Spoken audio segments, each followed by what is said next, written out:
Good evening. This is the news tonight, your daily roundup of all that has happened across India and the world. I'm Ishan Russell, and tonight our focus is on the interest rate cut that finally the RBI gave into. Now, while the decrease in the repo rate was marginal, it is being hailed as an inflection point for economic turnaround, as indicated by the markets today. We'll talk about all this and more over the next half hour, but first, the headlines we're tracking right now. RBI sheds aversion to rate cuts, announces 25 basis point reduction in interest rates for the first time in 18 months. More cheer for the economy, the trade deficit drops to a 10-month low. Over 200 terrorists waiting to infiltrate into India, says the army, on a day when reports suggest that Pakistan is poised to ban 10 terror groups, including the Haqqani network and the Jamaat-ud-Dawa. The BJP inducts Kiran Bedi. Party chief Amit Shah indicates key role for her in Delhi elections. The Aam Aadmi Party's Kejriwal gets a legal notice from the Delhi BJP chief Satish Upadhyay. And French President François Hollande declares that his country is obligated to protect all religions, even as some Muslim leaders object to new cartoons. The top story tonight, in a move that surprised and cheered the markets, the RBI on Thursday announced a 25 basis point reduction in interest rates. More significantly, it signalled more cuts amid signs of cooling inflation. On its part, the government welcomed the development while calling it a positive development for its efforts to achieve economic growth without stoking inflation. After resisting persistent demands from the industry and the government for 18 months, the Reserve Bank cut interest rates by 0.25% on Thursday. An RBI statement said the bank was cutting policy repo rate under the liquidity adjustment facility by 25 basis points from 8% to 7.75% with immediate effect. The reduction in the rates is a positive development. It will lead to more money in the hands of the consumer, greater spending. It's positive for the Indian economy. The move immediately sent markets soaring, with the BSE benchmark Sensex surging over 800 points in intraday trading. And amid high expectations of impending lower EMIs for home and auto loans, United Bank of India said it would cut its base rate by 25 basis points to 10% from 1st February. Both spending by firms and by consumers will increase, and therefore this is it will also act in directly and indirectly. Directly because it'll be easier for the credit system to flow. There'll be more demand for credit. Banks' position will be better, and also indirectly because the balance sheet of the private sector and the banks will also improve. The cut in the repo rate comes a fortnight ahead of the slated monetary policy review on 3rd February, apparently on the back of a softening inflation. It also follows a commitment of the government to stick to the fiscal deficit target of 4.1% of the GDP in the current financial year. The fact that the rate cuts have happened at this time when economic momentum is picking up and when disinflationary pressures are as strong as they are, I think are a strong indication that the economic cycle has dramatically turned, that this is an inflection point, and that what we're working towards with is dramatic and accelerating growth is starting to emerge. The bank reduced the repo rate last in May 2013 when it cut the rate from 7.5% to 7.25%. Ever since, rates have been going up and remained at 8% since January 2014. The State Bank of India and ICICI Bank said Thursday's rate cut showed that there was more scope for interest rate cuts. Bureau Report, Rajya TV. And the industry, of course, greeted the RBI announcement while expressing hope that the rate cut will not only propel investment demand and spur spending in rate-sensitive consumer durables, but also boost construction activity. Very welcome move, pleasant surprise. This is just ahead of RBI meet, which was scheduled to have taken place in first week of February. It's now in the near-term and long-term outlook for inflation looks quite rosy. Very, very welcome step, a step that everybody was waiting for. So, and also I would think this is the beginning of some more cuts to take. Reserve bank के repo rate कम करने से एक अच्छे संकेत हैं और मोदी जी के नेतृत्व में सरकार बहुत अच्छा काम कर रही है और इसके लिए रिजर्व बैंक ऑफ इंडिया ने भी कहीं ना कहीं उसकी प्रशंसा की। I think this is something which has been in the coming for a long time. I must appreciate the independence and the autonomy of the RBI. All right, we have with us Mr. Dhirendra Kumar. He is the head of Value Research. Thank you very much for coming in, Mr. Dhirendra Kumar. Just to understand, I mean, from the market's perspective, I mean, we saw the Sensex really jump today. The Nifty also did really well. But over the past week on global cues, the market was down. So can we see stability and the positivity returning to the market and this kind of jump that we saw today continuing? Oh, yes, absolutely. I think, even before the surprise rate cut, which, we got in the morning, despite that, I think Indian markets almost fully recovered from the blow on a day which it got last week. So in that sense, I don't think there is any disruption to the bullish sentiment which prevails in the market. And, India is a very unusual island of promise today in the global scenario. And everything that could have benefited us is just falling in place nicely. And I hope that this rate cut is just the beginning. We will be witness to successive rate cuts in coming months. All right, so you're saying more rate cuts to happen, and what does it mean for the consumer? At the end of the day, people like you and me, what do we get more money in our pockets? How does this play out for all of us? 25 basis point rate cut is nothing meaningful. In fact, it is unlikely to cause a change in unless until this rate cut percolates, it permeates downward through the banking system. I think it's just the beginning. I think we need significant reduction for it to catalyze people's buying decision, investment decisions. Because today, if an industrialist has to make an investment choice, I don't think he's going to really change his mind because there is a 25 basis point rate cut. So I think we have to really see it as a beginning till it becomes meaningful. That is one.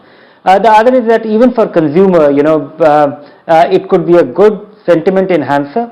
It surely reflects that yes, the phase has begun because RBI has been saying with great clarity that it is chasing an inflation target until it is convinced that the inflation stability has come to a point it's comfortable with.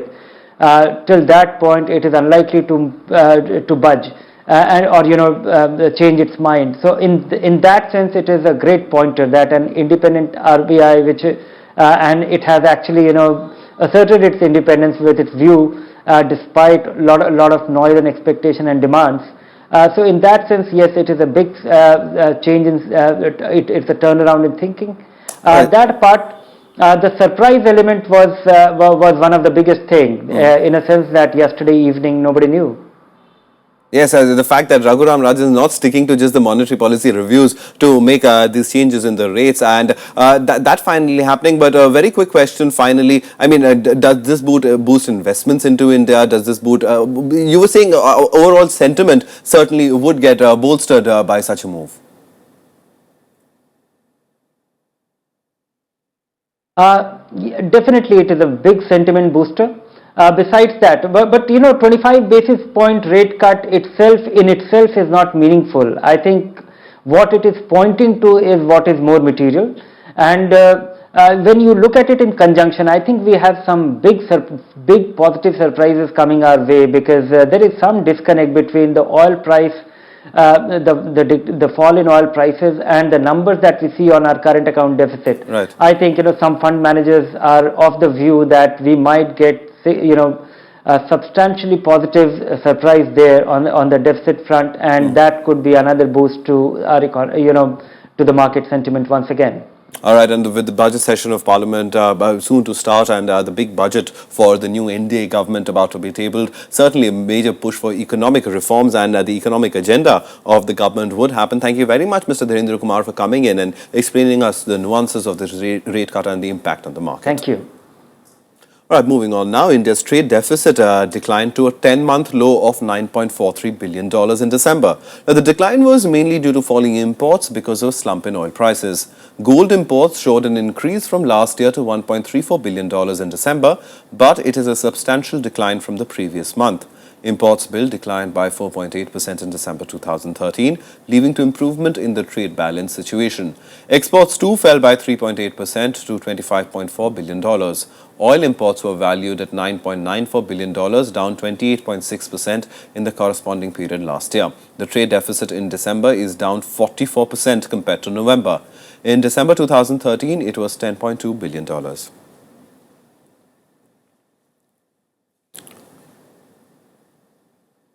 All right, news from Pakistan now, where the country may soon announce a ban on terror outfits like the Jamaat-ud-Dawa and the Afghan-based Haqqani network. According to reports, the Lashkar-e-Toiba is also on the list of more than 10 such outfits to be banned by Pakistan.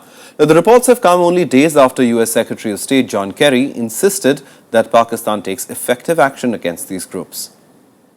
Terror groups like the Pakistani and Afghan Taliban, the Haqqani network, Lashkar-e-Taiba, and other groups continue to pose a threat not just to Pakistan and its neighbors, but also to the United States and the world. The task is a difficult one, and it is not done. We all have a responsibility to ensure that these extremists are no longer able to secure a foothold in this country or elsewhere. On Tuesday, US made it amply clear to Pakistan that it has to take effective steps against terror outfits to protect global interests in the South Asia region. Sharing the stage with Pak Foreign Advisor Sartaj Aziz, Kerry said all extremist groups should be targeted equally. On Thursday, there were reports of Pakistan planning to ban more than 10 such outfits. They include outfits like LET, which carried out the 26/11 Mumbai attacks in 2008. The announcement is set to be made soon at a time when US President Barack Obama is set to visit the subcontinent. Experts welcome the report, calling it a more definite step by Pakistan against terror outfits. After 16th December attack on Army Public School in Peshawar, the Pakistan Army has been going hammer and tongs against all Taliban. And for a change, they have eradicated the distinction between good and bad Taliban. And this shows that at least as far as western borders are concerned, Pakistan is serious as far as eradication of all radical outfits are concerned. India has long been demanding a ban on the Hafiz Saeed-led JUD, which is accused of masterminding the 2008 Mumbai terror attacks. Both New Delhi and Washington have long considered JUD a front for the Lashkar-e-Toiba terror outfit. US had also designated Mullah Fazlullah, chief of Tehreek-e-Taliban Pakistan, a global terrorist and slapped sanctions on him. The number of proscribed outfits in Pakistan will reach to 72. Bureau Report, Rajya Sabha TV. Ironically, though, over 200 terrorists could be waiting to cross the Jammu-Kashmir border, ready to infiltrate into India. That's the shocking warning given out by a top army commander today as the counter-infiltration and security measures hit a new pitch ahead of US President Barack Obama's India visit later this month.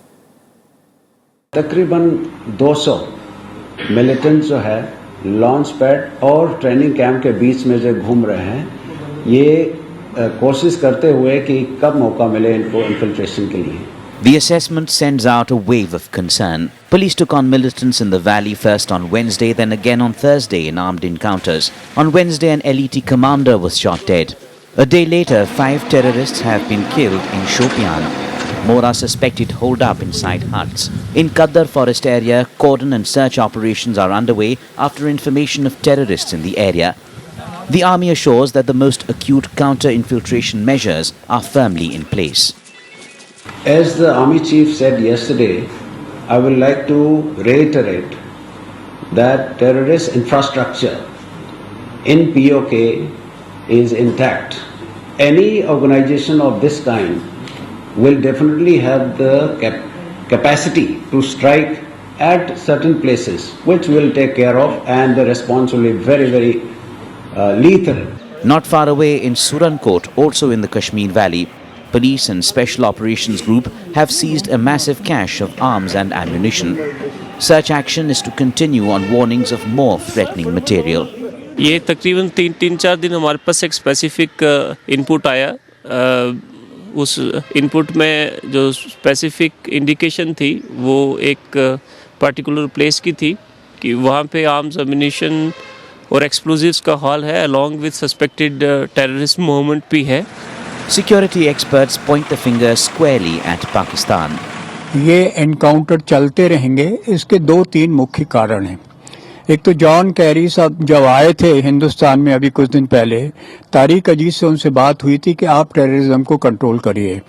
तो तारिक अजीज साहब ने कहा था कि हमारे good terrorist हैं, हम उनको टच नहीं करेंगे और कश्मीर हमारा मुद्दा बना रहेगा.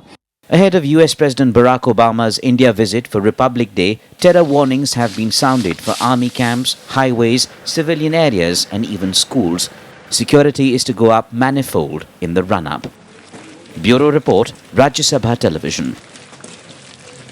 Time for a very quick break right now, but on the other side, we have a new election commissioner, H.S. Brahma. He's taking charge of the CEC. More on that after the break.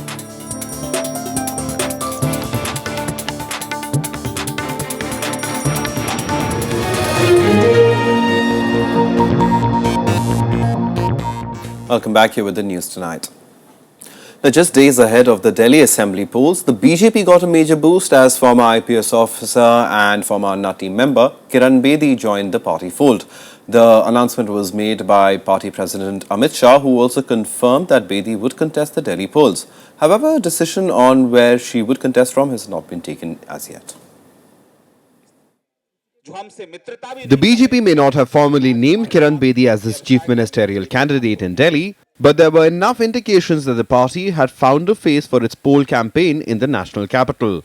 Not only was Finance Minister Arun Jaitley himself present at Bedi's induction, but BJP President Amit Shah first took her to meet Prime Minister Narendra Modi. Shah also announced that Kiran Bedi will contest the Delhi Assembly elections.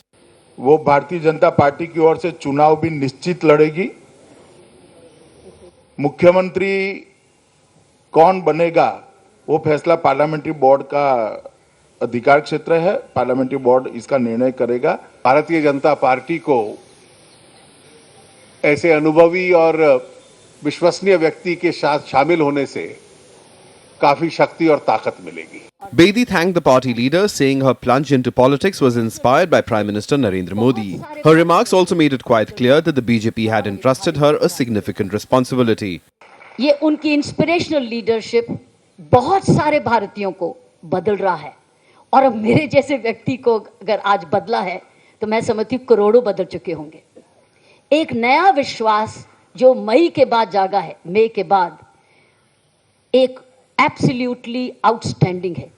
Bedi's former associate, Aam Aadmi Party leader Arvind Kejriwal welcomed her entry into politics, although some party leaders expressed surprise at the development. हम सब लोगों को आश्चर्य करने वाली घटना थी. राजनीति में आने के सवाल पे ही उन्होंने फैसला लिया था कि उनको जीवन भर गैर राजनीतिक रह के अपने आंदोलन के माध्यम से जनता की आवाज को उठाना है, जनता की सेवा को करना है. Speculation about the BJP fielding Bedi as its chief ministerial candidate had been going on for more than a year. And now, with her at the helm, it looks like a direct contest between her and her former colleague Arvind Kejriwal. Reports also suggest former AAP member Shazia Ilmi and former Samajwadi Party member Jaya Prada could be also joining the BJP ranks soon. Shyam Sundar's report, Rajya Sabha TV. And the rhetoric in Delhi is getting sharper, with the BJP chief here, Satish Upadhyay, sending a legal notice to AAP convener Arvind Kejriwal a day after he was accused of having a nexus with power discoms in Delhi. BJP also moved the Election Commission against Kejriwal, demanding strict action against him for levelling baseless charges. However, a defiant Aam Aadmi Party, with Kejriwal threatening with fresh evidence, promises to take the battle on. The tussle between BJP and Aam Aadmi Party got more intense on Thursday. The BJP has moved the Election Commission against the Aam Aadmi Party convener Arvind Kejriwal, demanding strict action against him for allegedly making baseless charges against its chief in Delhi. On Wednesday, Kejriwal had alleged Upadhyay owns 6 companies, one of which had 2 VAT numbers, which is against the law. After giving a 24-hour deadline to Kejriwal to prove the charges, Satish Upadhyay has also sent a legal notice to Kejriwal on Wednesday.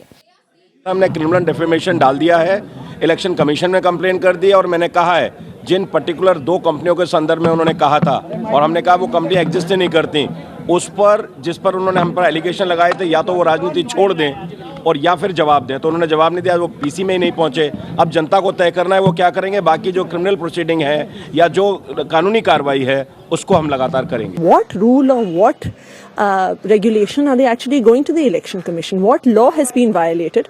What we have presented is evidence of the fact that 6 companies owned by Satish Upadhyay, started by Satish Upadhyay, in which Ashish Sood, who is also the Vice President of BJP, were involved.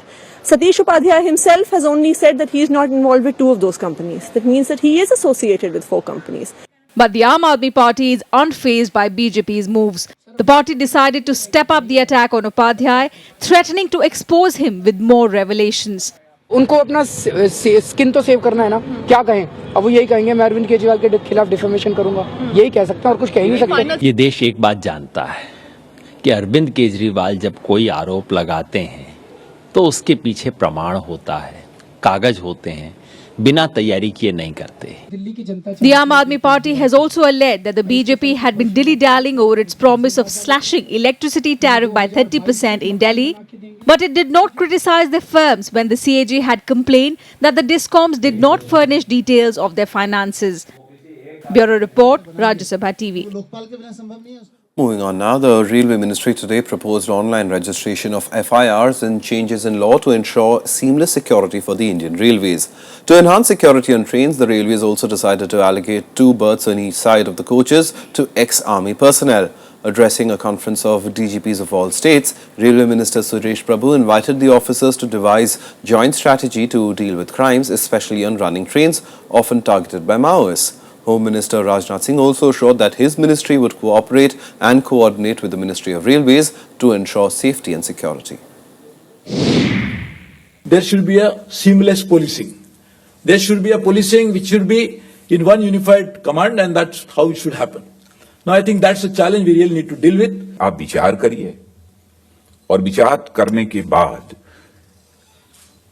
भारतीय rail की सुरक्षा की दृष्टि से जो भी आपके सुझाव आएंगे और आपके रेल मंत्री जी के द्वारा जो भी रिकमेंडेशन आएगी जिसमें कि गृह मंत्रालय का रोल होगा, तो हम निश्चित रूप से उसी आधार पर अंतिम फैसला करेंगे। मैं ये आपको आश्वस्त करना चाहता हूं।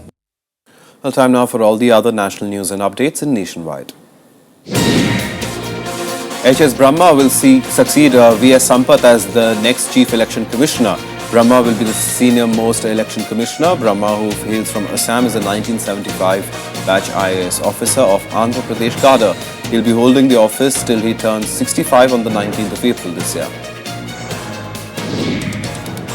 BSP President Mayawati today said her party will field candidates for all the 70 seats in the upcoming Delhi Assembly polls. The BSP Supremo celebrated her 59th birthday as what her party termed People's Welfare Day today.